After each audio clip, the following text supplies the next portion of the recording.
ಯೆಹೋವನು ಕನಿಕರವೂ ದಯೆಯೂ ದೀರ್ಘಶಾಂತಿಯೂ ಪೂರ್ಣ ಪ್ರೀತಿಯೂ ಉಳ್ಳವನು.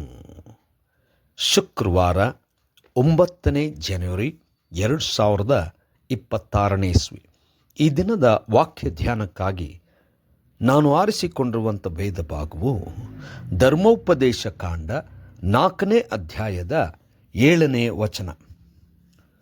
ನಾವು ನಮ್ಮ ದೇವರಾದ ಯೆಹೋವನಿಗೆ ಮೊರೆಯಿಡುವಾಗೆಲ್ಲ ಆತನು ಸಮೀಪವಾಗಿಯೇ ಇದ್ದಾನಲ್ಲ.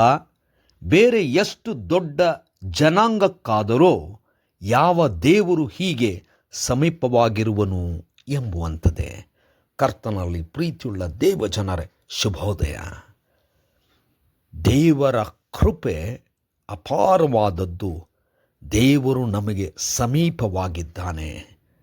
ನಾವು ಧನ್ಯರೇ. ದೇವರ ನಾಮಕ್ಕೆ ಸ್ತೋತ್ರವಾಗಲಿ. ಕರ್ತನಲ್ಲಿ ಪ್ರಿಯರೇ, ಈ ವಾಕ್ಯ ಧ್ಯಾನ ಮಾಡೋಣ. ಈ ದಿನದ ವಾಕ್ಯ ಧ್ಯಾನದ ಶೀರ್ಷಿಕೆ ದೇವರು ನಮಗೆ ಸಮೀಪವಾಗಿದ್ದಾನೆ. ಕರ್ತನಲ್ಲಿ ಪ್ರಿಯರೇ, ಮೋಶೆಯು ಇಸ್ರಾಯೇಲ್ ಜನರಿಗೆ ಕಡೆಯ ಮಾತುಗಳನ್ನು ಹೇಳುತ್ತಿರುವಾಗ ದೇವರಿಗೆ ಎಲ್ಲರೂ ವಿಧೇಯರಾಗಿರಬೇಕು. ದೇವರು ಅವರಿಗೆ ಸ್ವಾಧೀನವಾಗಿ ಆ ನೆಲವನ್ನು ಕೊಟ್ಟಾಗ ದೇವರನ್ನು ನೆನಪಿನಲ್ಲಿಟ್ಟುಕೊಂಡು ಎಲ್ಲರೂ ಕೂಡ ದೇವರ ಆಜ್ಞೆಗಳಂತೆ ನಡೆಯುವಂಥವರಾಗಬೇಕು. ಎಂದಿಗೂ ದೇವರ ಆಜ್ಞೆಗಳನ್ನು ಮರೆತು ಅವಿಧೇಯರಾಗಬಾರದೆಂಬುದಾಗಿ ಎಚ್ಚರಿಕೆಯ ಮಾತನ್ನು ಹೇಳುತ್ತಿದ್ದಾನೆ.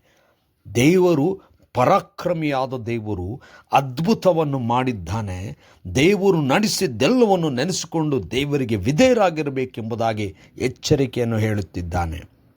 ಇದಲ್ಲದೆ ಅವರಿಗೆ ಇನ್ನೊಂದು ವಿಶೇಷವಾದಂಥ ಸಂಗತಿಯನ್ನು ನೆನಪಿಗೆ ತರುತ್ತಾ ಇದ್ದಾನೆ.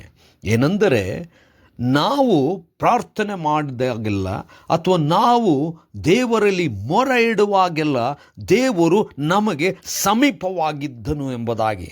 ಅವರ ಕೊರತೆಗಳಿದ್ದಾಗ, ಅವರು ಕುಗ್ಗಿಸಲ್ಪಟ್ಟಾಗ, ಅವರಿಗೆ ಅನೇಕ ವಿಧವಾದಂಥ ಸಮಸ್ಯೆಗಳೆದುರಾದಾಗ ದೇವರ ಕಡೆಗೆ ನೋಡಿದಾಗ ದೇವರು ತಾನೇ ಇಳಿದು ಬಂದು ಮೋಶೆಯೊಂದಿಗೆ ಮಾತನಾಡಿ ಅವರ ಪರಿಸ್ಥಿತಿಯನ್ನೇ ಬದಲಾಯಿಸಿದ್ದನ್ನು ಮೋಶೆ ನೆನೆಸುತ್ತಾ ಇದ್ದಾನೆ, ಅವರಿಗೆ ನೆನಪಿಗೆ ತರುತ್ತಾ ಇದ್ದಾನೆ. ಕರ್ತನಲ್ಲಿ ಪ್ರಿಯರೇ, ದೇವರು ನಮ್ಮ ಸಮೀಪದಲ್ಲೇ ಇದ್ದಾನೆ ಎಂಬುದಾಗಿ ಮೋಶೆ ಹೇಳ್ತಾ ಇದ್ದಾನೆ.